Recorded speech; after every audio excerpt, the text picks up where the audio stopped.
शरद पवारांनी विश्वासघाताचं राजकारण केलं। उद्धव ठाकरेंनी 2019 मध्ये बाळासाहेबांचे विचार सोडले। संपूर्ण महाविकास आघाडीत बिघाडी सुरू आहे। शिर्डीच्या अधिवेशनात अमित शहांचा हल्लाबोल। श्रद्धा सबुरी समजली नाही, त्यांची हालत बुरी झाली आहे। विरोधकांनी महाराष्ट्रात अराजकता पसरवली।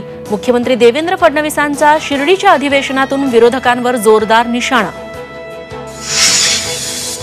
महापालिका निवडणुका 3 ते 4 महिन्यात लागण्याची शक्यता। देवेंद्र फडणवीसांकडून तयारीला लागण्याच्या सूचना।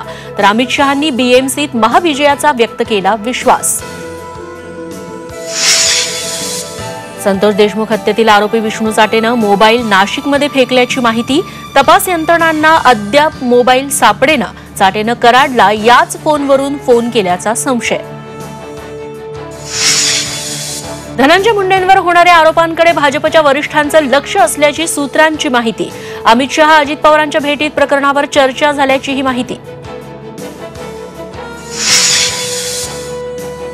मंत्री धनंजय मुंडेंच्या राजीनाम्याच्या प्रश्नावर अजित पवार संतापले। तपासात नाव आल्यावर चौकशी होईल, कुणालाही पाठीशी घातलं जाणार नाही, अजित पवारांची प्रतिक्रिया।